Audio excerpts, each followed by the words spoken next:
Good morning. Thanks for coming inside on such a beautiful morning. Let's start by grounding ourselves and taking 3 deep breaths together, okay? Go ahead and inhale deeply. Hold it. Exhale. Let's do that again. Inhale. Hold it. Exhale. Emptier than you were before. 3rd time, inhale, hold it, exhale. My name is Brian Frederickson. I'm your worship associate this morning.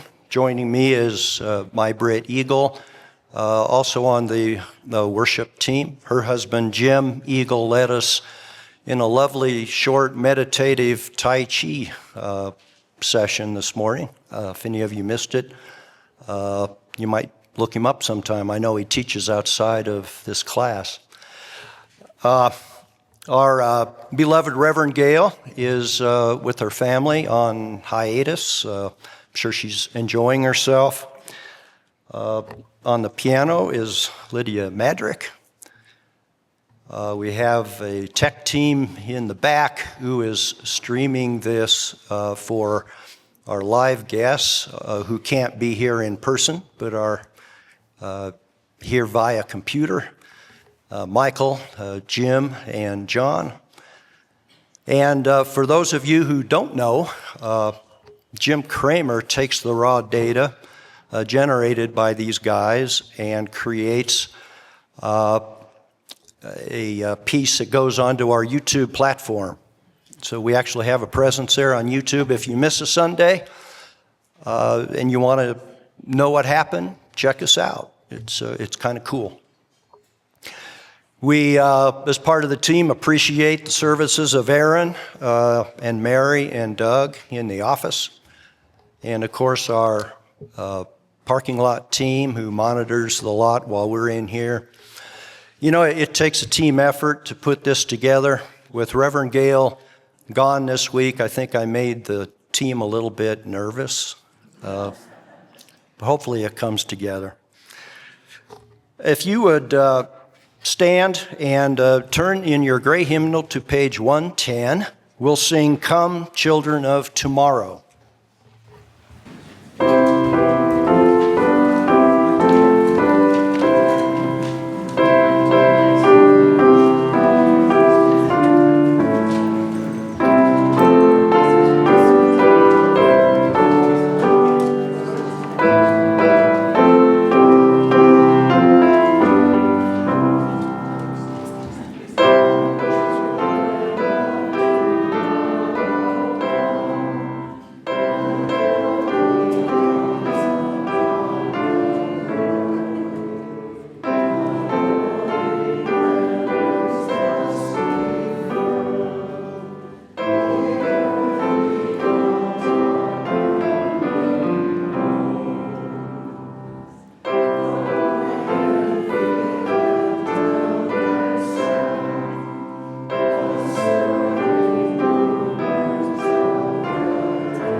Thank you. Please be seated.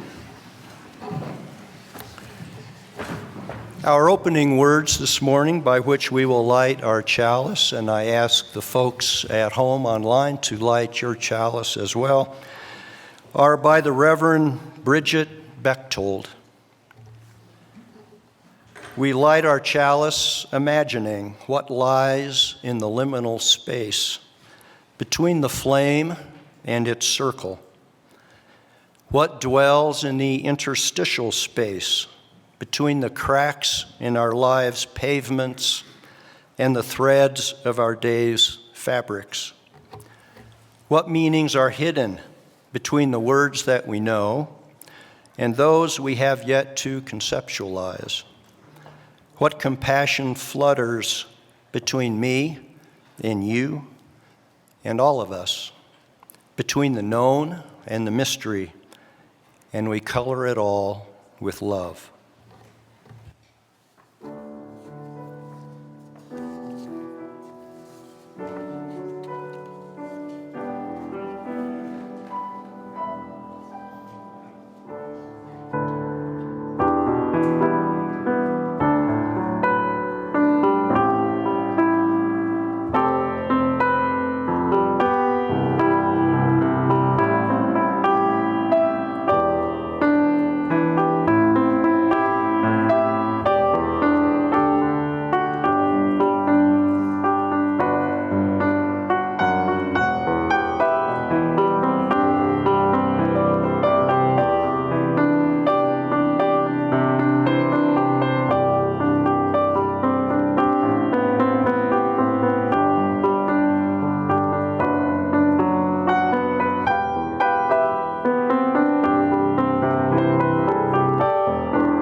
A reading from A. Powell Davies.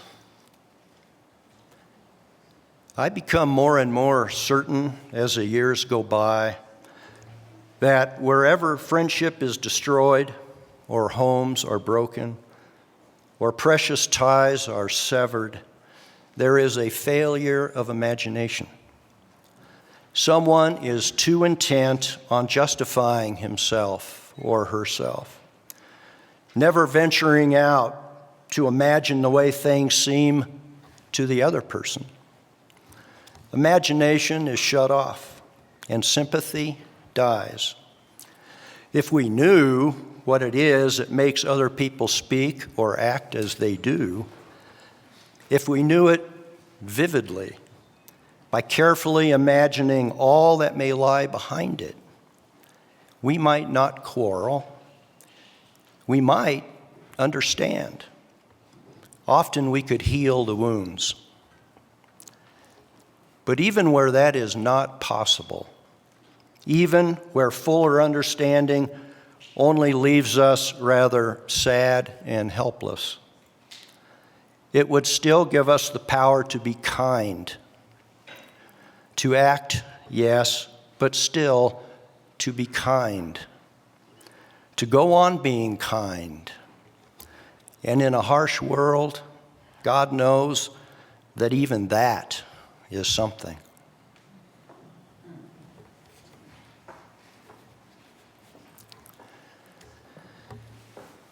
Each Sunday, we place 4 stones in our chalice to help us remember the future we are working for. The mountain-shaped stone prompts us to imagine a world where this place in which we gather, called in Tewa Ogapoge, which means white shell water place, is cared for joyfully by the descendants of its original ancestral occupants, but also with all of us who have come to love it and dwell in it. May this geode inspire us to imagine a world where the seeds of peace are endemic, where war is a thing of the distant past and understood as an acute and deplorable failure of the imagination. This ancient fossil-studded stone found in the hills surrounding Santa Fe helps us imagine a world thriving in the midst of climate change, a world where human participation contributes to a biosphere that is vibrant and diverse and deeply alive. There is a vein of quartz in this stone representing democracy. Imagine that the vein of quartz, rather than appearing as if it divides the stone, is holding it together. May it help us imagine a time when the differences between us are celebrated. As former Kansas Republican Senator Sam Brownback said, "A democracy thrives on diversity. Tyranny oppresses it." These dreams of respect and peace, of a healthy planet and a robust democracy become realities as we and other good-hearted people around the world work together to unravel racism, mend generational patterns of violence, practice the ideals of democracy, and learn to live peacefully and regeneratively on our planet.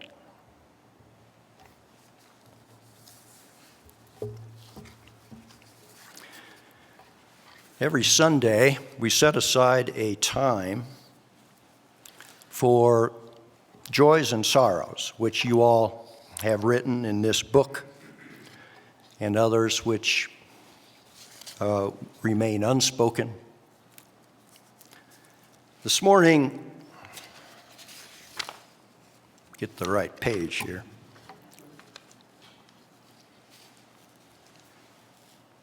We have a comment of perhaps hopefulness.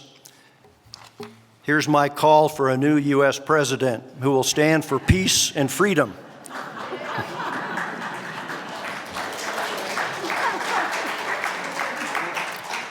And UU Light, the president will remain unnamed. Ruth asks for prayers for her friend Steve. This is a concern, who is recovering from some severe major health issues. Please send energy for his full recovery. And we do that, Ruth. This is also a concern. Our friend Adrian Digneo is in St. Vincent's Hospital with a severe respiratory infection. She should be home in a few days. No visitors, please, but cards and get well messages are very welcome. Please stop in the foyer to sign cards for here. Thank you, Elizabeth, for bringing that to our attention.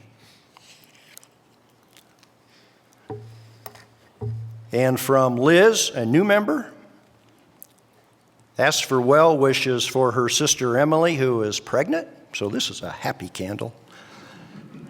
And 1 week past her due date today. Baby will be born within the next week, one way or another. And we'll send positive energy that way. On remembrance of Eric Pierce, his nephew Nancy, of Eric Pierce, nephew of Nancy Gaffner, who died in a sad and unfortunate death in Seattle, Washington. We pray for the repose of her soul. We have a really happy candle here. Please welcome our newest member, Elizabeth, is it Terhune, who signed the membership book today. Please greet her when you see her. That's from the membership committee. Welcome. Appreciate it.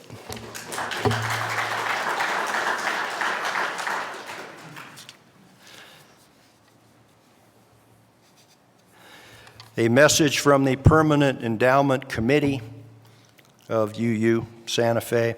It's deeply grateful to the family of Ken Myers, longtime UU Santa Fe member, for fulfilling his pledge of a legacy donation to our permanent endowment. We are obviously very sad to lose Ken from our UU family. We're very grateful and touched to his family for honoring his wishes with this important gift. And we have birthdays. We always have birthdays. This week, Martin Tierney, Tierney, Janie Farler, Katie Updike, and Clark Drummond celebrate birthdays. Happy birthday to all of you and to those of you who are having a birthday that we don't know about. And one of the joyful things about UU Santa Fe being here in this town is that we invariably have visitors, and we have quite a few this morning. If you all want to make yourself known by raising your hand when I call your name, please do so. If you don't want to do that, we'll find you anyway and greet you outside. R.J. Cozen from Santa Fe. Herbert from Santa Fe. Natalie from Santa Fe. Steve Curley from Santa Fe. Mason and Jane from Gulfport, Florida, long ways away from home. Spencer and Michelle from Brooklyn, New York, welcome. Cameron from Jacksonville, Florida, welcome. Michael from Montecito, California.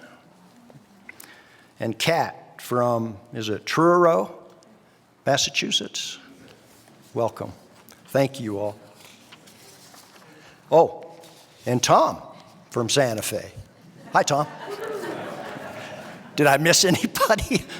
Welcome to all our guests. We're so glad that you're able to share this time with us. And we'll light one more candle for the joys and sorrows that remain unspoken, but we carry within our hearts. And now we'll sing Spirit of Life. If you need the words, it's page 123 in the grading.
Resting on those notes, let's come into a time of meditation. I'd ask that you let your body fully relax as if you're a dangling marionette. Let your jaw go slack. Bring the tongue away from the roof of your mouth. Allow your eyes to soften. If you want to close your eyes and feel comfortable doing that, go ahead and do that. Or take a soft gaze in front of you. Allow your neck to grow supple. Your shoulders to relax. Your arms and hands relaxed in front of you. Your torso relaxed. Let your hips relax as you allow the chair to take on the work of holding you up.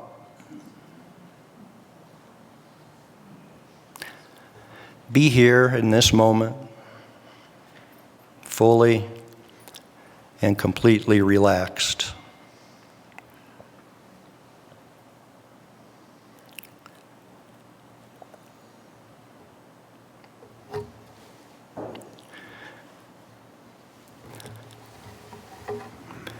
We'll go on a bit of a guided meditation.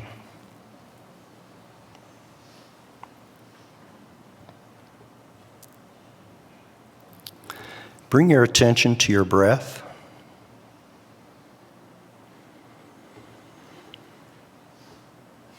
The full extent of the inhale, the full extent of the exhale. Marvel at the miracle of the breath.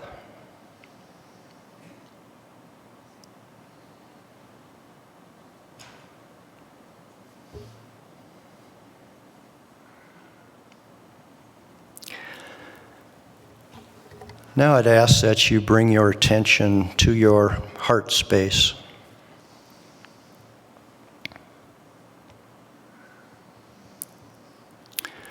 As if you are a witness, simply observing the heart space.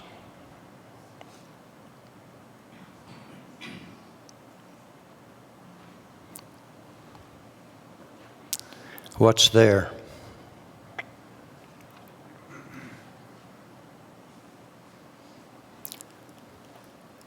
Perhaps peace.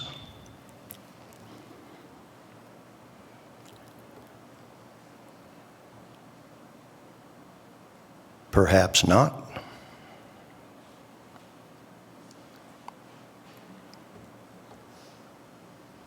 Maybe resentment.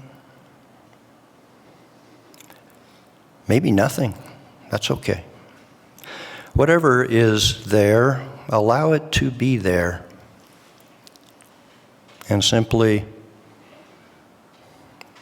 take a moment to observe the heart space.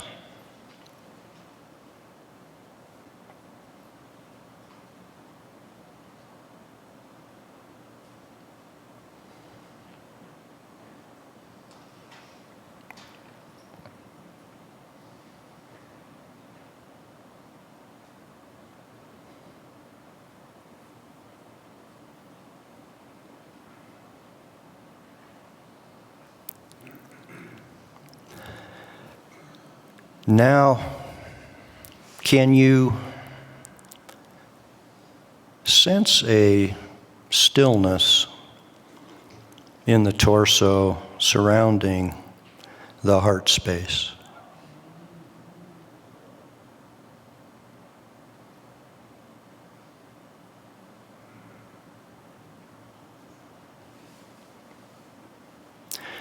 In fact, can you sense a stillness in the entire body?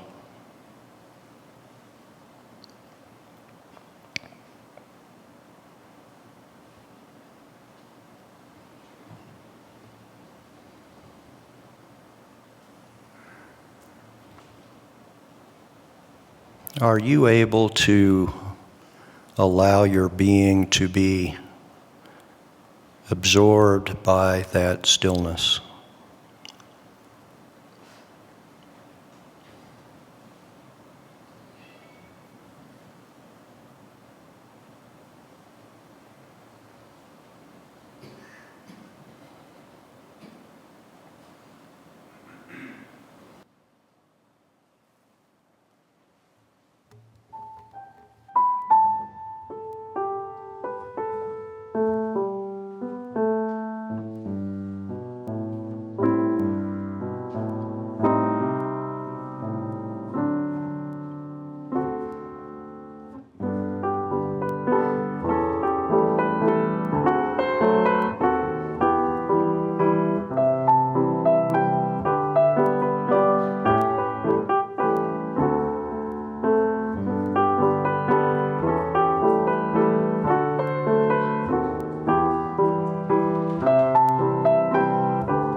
We have a very special guest with us this morning, Fish Stark, who's the executive director of the American Humanist Association and a longtime Unitarian Universalist.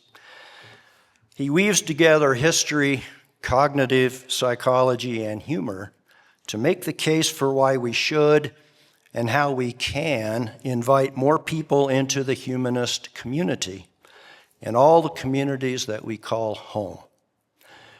Drawing on the work of humanist psychologists, Fish explores one of the most powerful and potent forms of the imagination, our own self-concept, or the stories we tell about ourselves to ourselves, and suggests practices for helping build connection around shared beliefs and stories in an atomized world.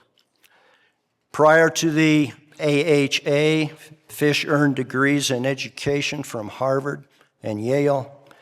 He's trained youth peace and democracy activists in 140 plus countries and helped build a successful tech startup that taught children to develop positive mental health. Fish.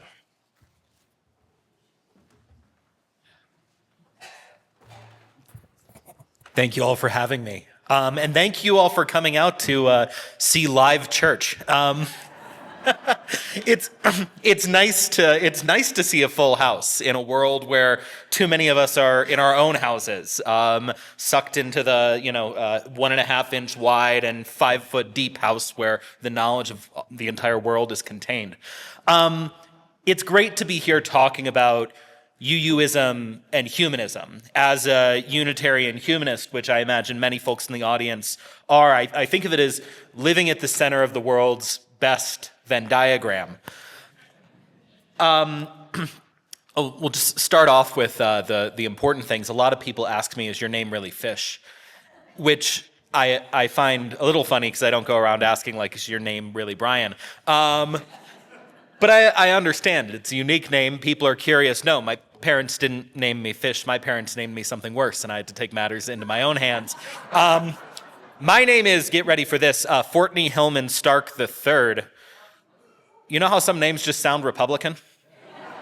I don't know if you've never met somebody with 3 last names and a Roman numeral who says, oh, I'm giving my share of Papa's estate to the Party for Socialism and Liberation.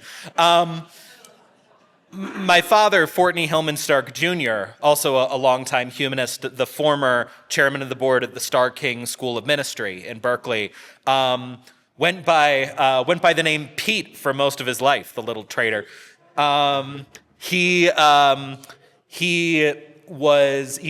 He went by Fortney very briefly when he was about my age and just getting started in his career because he thought it made him sound dignified. And it did until he went on local television and a tongue-tied anchor introduced him as local businessman Fartney Stork.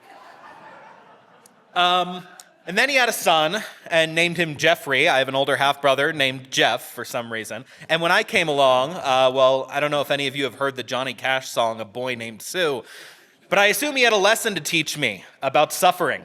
And facing a cruel world with bravery. And so I was given the name Fortney Hillman Stark III, which I didn't think was a liability until I went to first grade. If you'd like tips for how to get beat up in the first grade, if any of you are considering going back, you could try coming in with no athletic ability and a mother who dresses you in the full L.L. Bean catalog, and tortoiseshell glasses and a copy of the Babysitter's Club book in your backpack, and the name Fortney Hillman Stark III. It was a challenging existence for a 6-year-old, and I learned pretty quickly that I had 2 options. I could change my name or learn to fight. And one of those wasn't coming very easily to me. And so I started looking around for something different to call myself, and I wrote down on the back of, I remember very distinctly, it was a dot to dot of Martin Luther King, which you're not allowed to give out in schools in Florida now. And I wrote down the initials FHS. I thought, oh, that looks like Fish. That's hip, that's cool, that's edgy. I bet a kid named Fish doesn't get bullied. Wrong. but the name felt more like me than anything that I had ever seen, and it didn't, my dad's name fit me like my dad's neckties at that age. It was a little loose and droopy and silly, and Fish felt exciting, something I wanted to live into. And so I told my parents, and I told my classmates, and I told my teachers, and this was the 90s, and my mother had been through child development training at Berkeley and had been properly read up on all the Alfie Kohn kind of books, and said, oh, well, he's in a phase of self-exploration. Well, we'll let him call himself Fish until he wants to be called Fortney again, and I never wanted to be called Fortney again, because Fish Stark is a name people remember, and Fortney Holman Stark III sounds like the name of a statue they're trying to tear down in Tennessee. Anyway, before coming to the American Humanist Association, I used to work with young people. As Brian mentioned, I trained youth activists for peace and democracy around the world and here in the US. I was a summer camp director. I worked at startups building positive mental health for children. And I tell that story a lot, not because I think that more people should change their names, although we did just hire someone at the AHA who changed his middle name to Adventure. But because I think it says something deeply human and deeply humanist that I think is important to share right now especially, which is that we live in a world where so much is outside of our control. We live in a world where we are acted upon by forces that can sometimes seem powerfully consuming. And yet there is something that is always in our control, which is our own identities.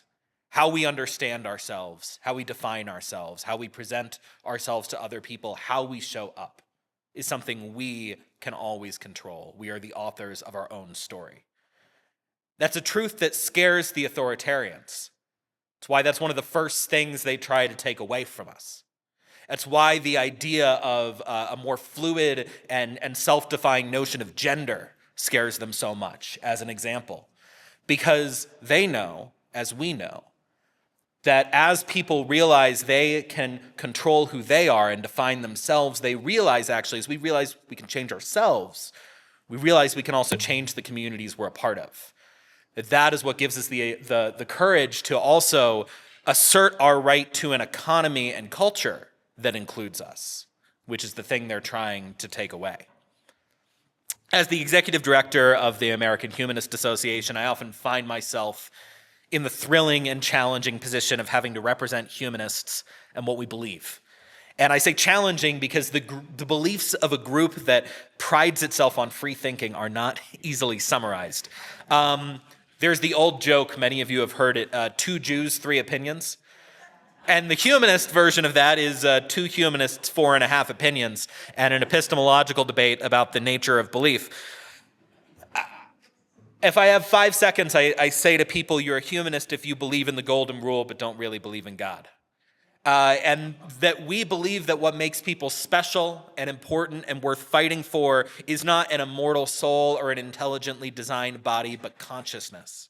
Our capability to think independently, to imagine better futures for ourselves and our fellow humans from the infinite canvas of a free mind.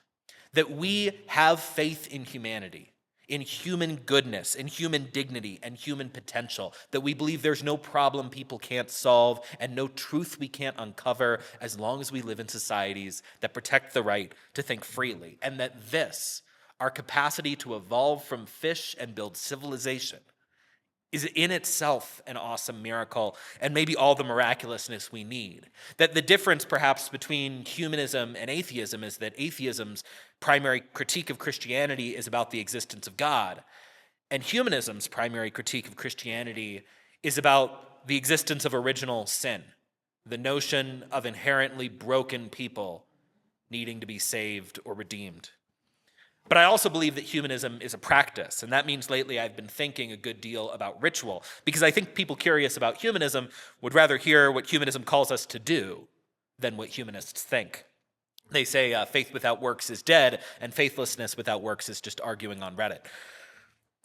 If the Catholics have communion, and the Muslims have pilgrimage, and the Jews have bar and bat mitzvahs, what is it that we do that makes us humanist, that breathes humanism into the world?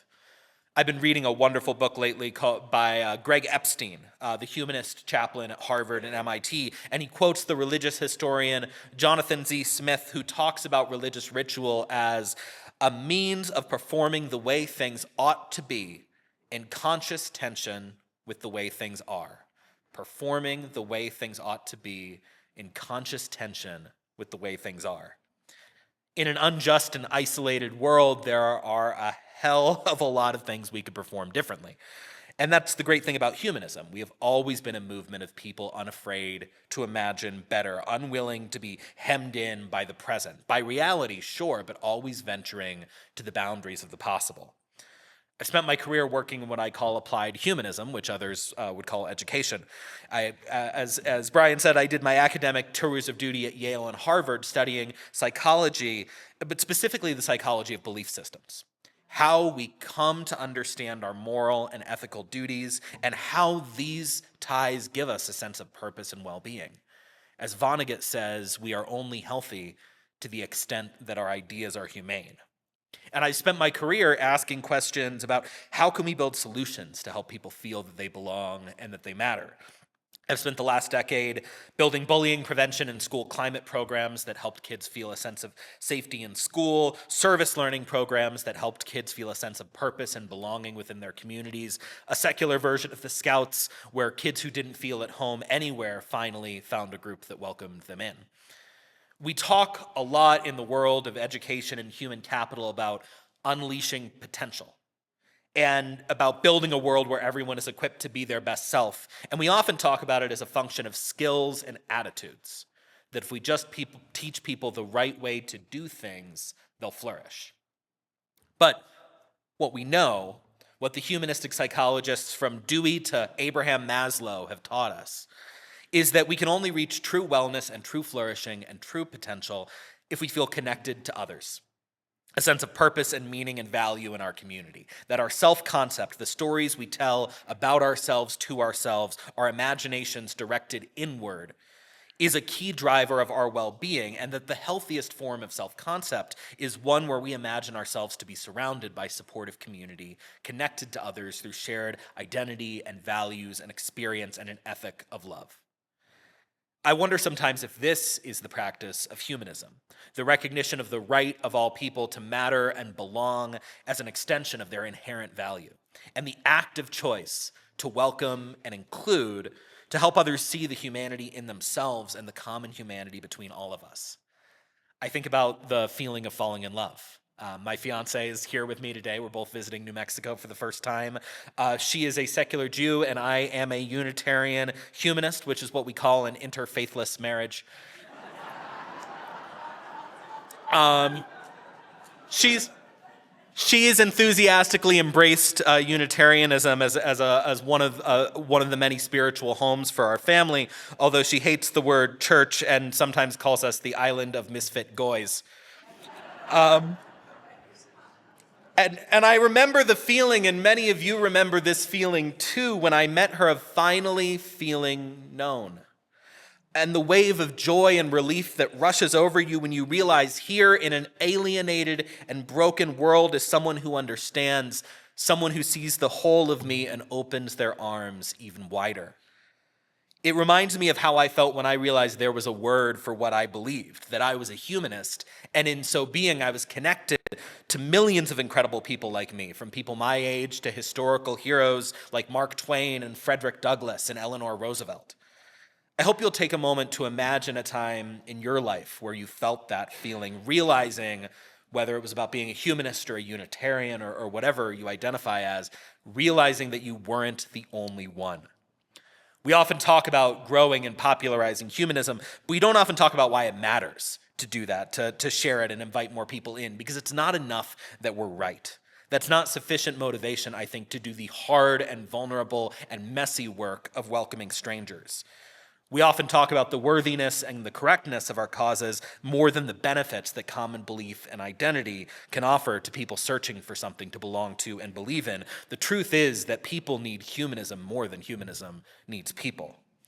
Because there are tens of millions of Americans right now who are both broadly secular and broadly progressive, who believe, as we do, in human dignity and goodness and potential, in rationalism as the source of empirical truth, and empathy as the source of moral truth.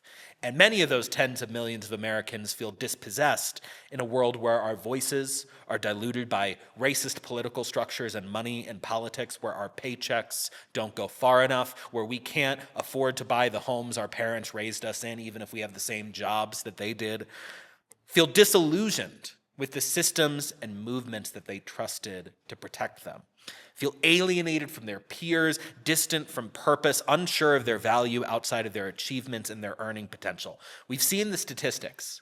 Social isolation affects a third of Americans. Rates of anxiety and depression are spiking. More than half of people under 30, my generation, report challenges with anxiety and depression and other forms of mental illness. The driving cause of mental health issues among young people, the number one cause they cite, isn't financial stress, it's a lack of purpose and direction. Vivek Murthy, the former Surgeon General, has called loneliness an epidemic. Vonnegut says, in response to that, the most daring thing we can do is to create stable communities in which the disease of loneliness can be cured. And I like the idea of it as a disease with a cure, because if it is a disease, the antidotes are known. We know from the research of Dr. Kristen Neff at UT Austin the power of common humanity to create well-being, that simply knowing there are things that connect you to other people, that you are not alone in your ideas, your experiences, even your struggles and your failures, helps you feel valued and worthy. We know that one of the most important things for someone's self-confidence is that stable self-concept, a set of core beliefs and community you feel connected to, a greater why that allows us all to experience the thrill and agency of acting with self-integrity. In other words, there are tens of millions of untapped humanists who are struggling because they don't know where they belong or what they believe or where they're welcome, that it's not just an opportunity to grow our movement, but to heal some of the deep brokenness in America, which feels like a tinderbox of alienation, a place where people increasingly feel their value to others is conditional and are putting up defenses accordingly. As humanists, we are pragmatists, we're materialists. So it occurs to me I've gone on about as long as I should in talking about why I think we have an incredible opportunity and obligation to welcome more people into humanism, and talk a little bit about how. To go back to Smith's idea of ritual, what can we do to perform the way things ought to be, a world where people belong and feel valued in tension to the way things are? What could we do to make humanism feel like the opposite of loneliness? One thing is to recognize that people feel valued and curious when they see people fighting for them. And as humanists, we are no strangers to political action. We are the movement of Gloria Steinem and Jamie Raskin and Emma Goldman, who once brilliantly said, "We only have as much liberty as we have the intelligence to want and the courage to take." We have to publicly connect our political and social action to our humanist beliefs, or our UU beliefs, or the beliefs that drive us. And rather than treating our beliefs as self-evident, to explain the humanist principles and the reasoning that underlies them so that people don't just understand what humanists think, but why they think it, can build mental models for themselves of what it means to live humanistically. Humanists love talking, but historically in our movement, we do a lot of our talking to each other. And I'm convinced that this is a time for us, for all of us who are building welcoming communities, to embrace every tool at our disposal to talk broadly about humanism, not with the intent of convincing the people who disagree with us, but reminding the people who do agree with us that they have a home. To give people the gift that we have all experienced, of feeling for the first time there is a word for what you believe, and that our counterculture of reason and empathy in an uncaring world connects us to millions of strangers. Because right now, people are living in a world that feels fraught with questions, all of which have humanist answers, right? The powers that be, what I call the axis of nonsense, the bishops who believe in religious supremacy and the bigots who believe in racial and gender supremacy and the billionaires who believe in the supremacy of wealth, want us to accept a world where too many of us live paycheck to paycheck, able to afford less and less as their profits grow, but humanism says that everyone has a right to live with dignity. They want us to live in a world that makes us feel increasingly conditional, valued only for what we produce, but humanism says that we are unconditionally valuable just by being who we are. They want us to mistrust and suspect and despise each other. They calibrate the technologies that they own to push us further apart for profit. But humanism says we find fulfillment and joy when we include others, not by pushing them away. They want us confused about what to believe, and they flood our phones with propaganda and lies about climate change and vaccines and gender-affirming care. But humanists believe that we learn about reality from science, not nonsense. And to do that, to really bring people into this ethic of humanism, we have to talk to people not on our terms, but on theirs. Answer their questions with the language they use to talk about their own aspirations and fears. We need to resist the temptation to use our favorite proprietary terms and talk about people's wounds and aspirations and values in ways that are familiar to them, stepping out of the comfort of language that's familiar and into the transcendence of language that connects. In particular, we need to talk more about what we do believe than what we don't believe, especially because of the 30% of Americans who are non-religious, but many of whom are searching for something like this community here to believe in, or like the humanist and secular movements. Half are agnostic, so not driven by a belief in the supernatural, but also not comfortable committing to non-belief as a first principle. When I was working in the tech startup world, we were building apps that help children build positive mental health before they entered middle school, where now, again, you've got 50% of middle school kids experiencing some form of anxiety and depression. We were building an app like Duolingo that taught cognitive psychology techniques, that taught things like positive self-talk that parents and their kids could use together. And we were struggling. We were struggling to attract especially customers of color and customers from immigrant communities, even though we knew that every family wants their kid to have this sense of mental wellness and resistance.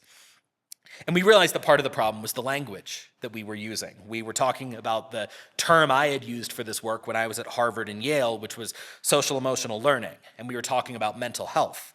And we were realizing that that language felt distinctly academic and disconnected from the aspirations that people, especially people of color, had for their children. It wasn't that they disagreed with what we were offering, but we sounded like a foreign agent.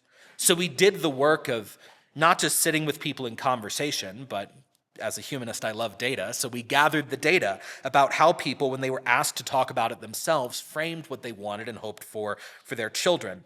And we realized people talked about this sense of wellness and resilience, not using words like emotional wellness or social emotional learning, but across ages and races and immigrant status and genders and class, the word they used was confidence.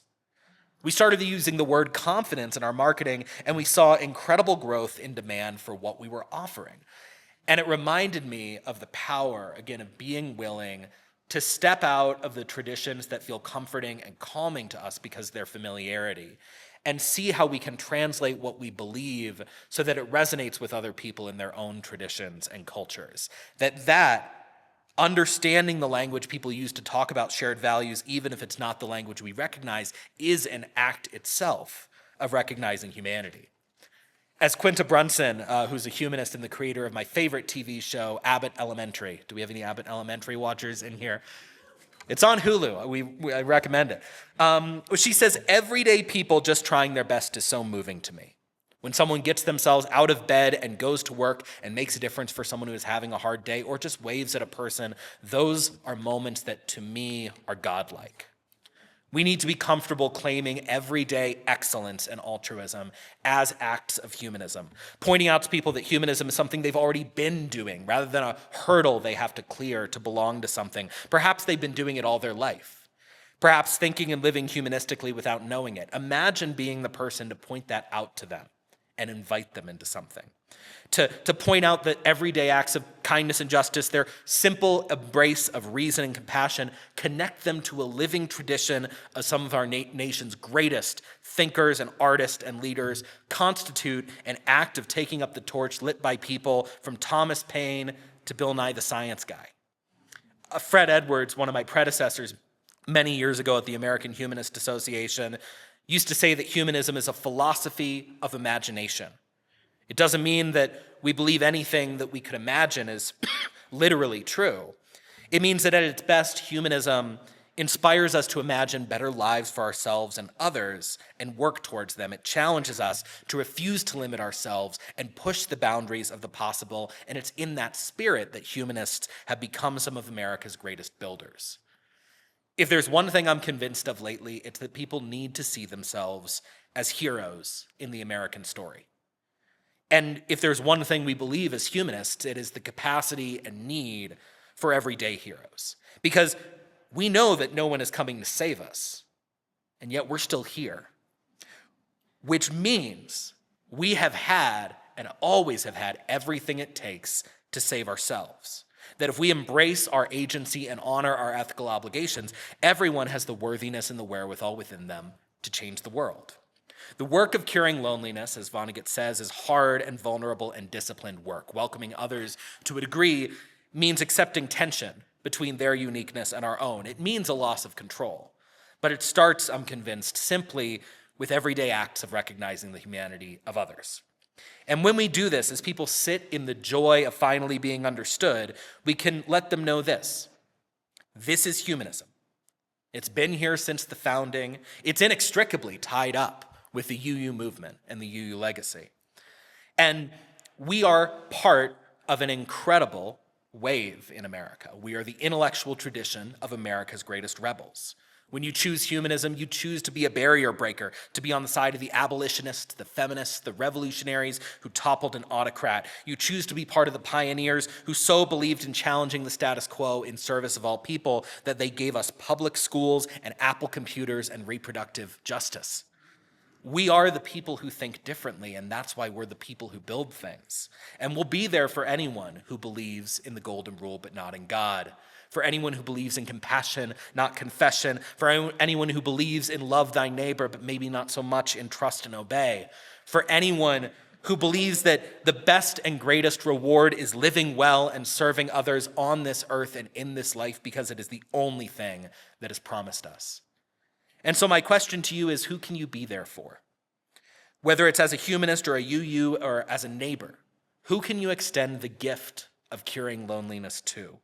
What can we do to help others better imagine themselves as part of communities they didn't even know existed when they woke up this morning? To change the story they tell themselves from one where they're alone to one where who they are ties them to others they can trust and love. What is a story you can tell about a community you belong to that invites other people in and allows them to see themselves there? We all have choices to make and work to do as we confront this tenuous moment and extend more love into the world at a time where it needs it most. For everything you do now and everything you will do in the future, I am awed and grateful, because I think humanism ultimately is a practice of treating the human miracles that we create as we reach towards the light and strive to make the world better with the same reverence that, other folks might treat the miracles of the Bible. Recognizing that if a miracle is something that defies the odds in service of well-being and joy for people, that we are maybe not the beneficiaries of miracles, but the creators of them. And so I'm excited to think about the miracles you all create in the world and grateful for the ones you already have. It's a hard world out there, but I think that if you look at human history, human biology, our incredible resilience and plasticity, and our fight as part of the very nature of ourselves and the nature of our American story to make the world better and fairer and freer, there's a hell of a lot of reason for hope. To modify a common saying, as for me and my house, we will serve humanity. Thank you.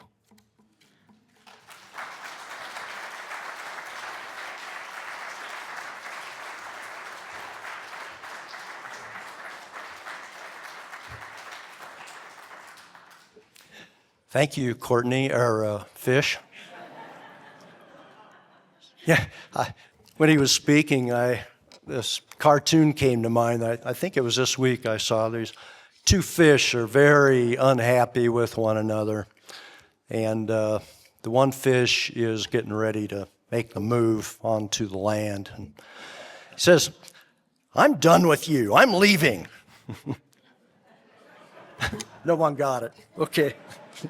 We're all descendants of fish. All right.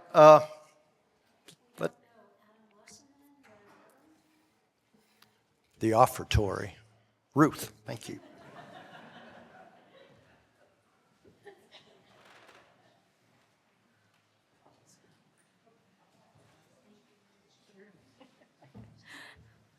It's Ruth speaking on behalf of Gail Boyd.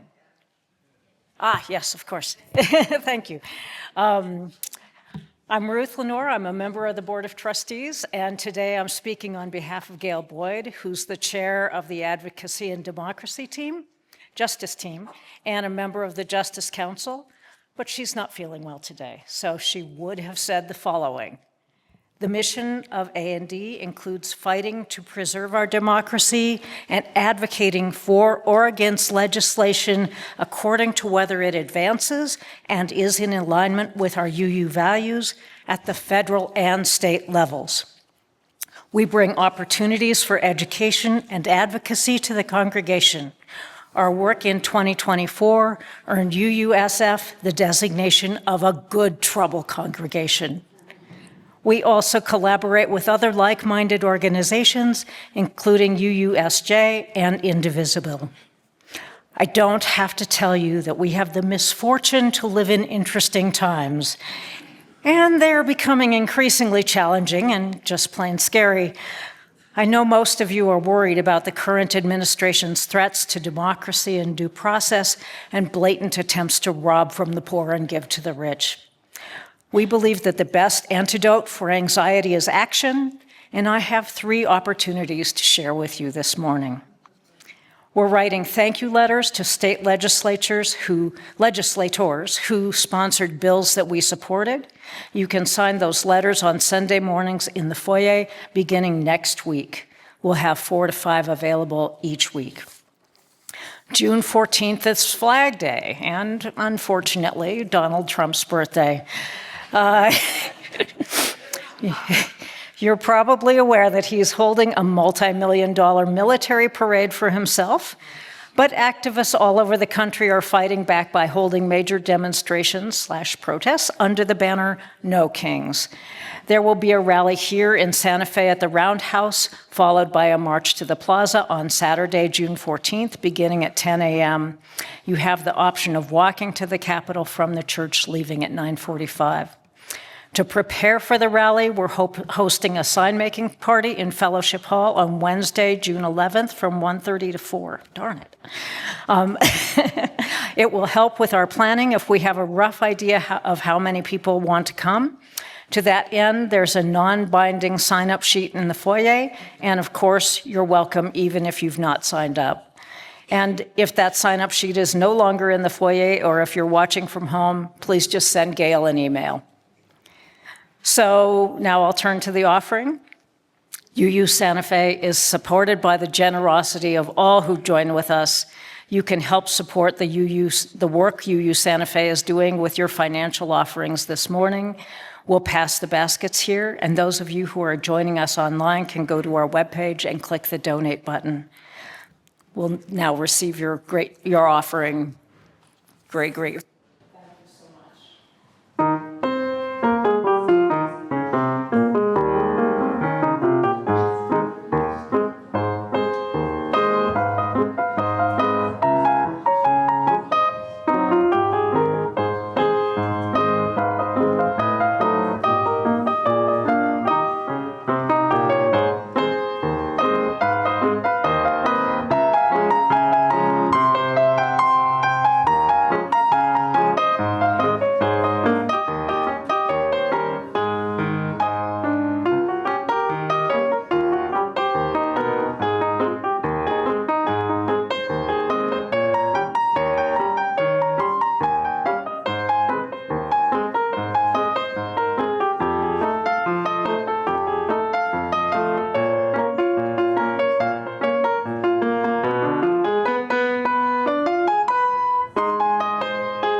Our closing words by which we will extinguish our flame are by the Reverend Michelle Collins. Though the flame is extinguished, the embers of imagination remain.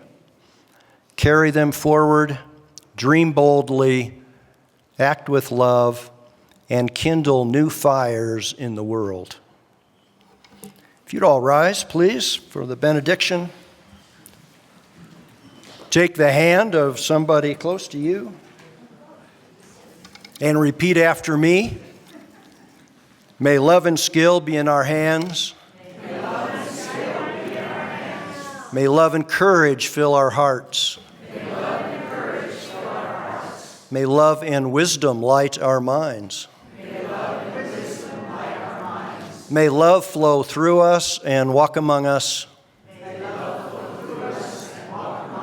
As we live our lives and work to heal our world.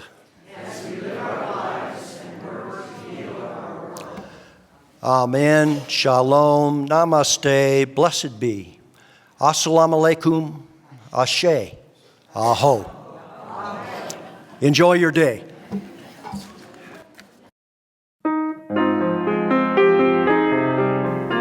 Thank you for joining us today, friends. We hope that you enjoyed today's service. Please take a little time and explore our website and visit our online welcome table if you'd like to know more about us. Otherwise, we'll see you next Sunday morning. Stay in touch and be well.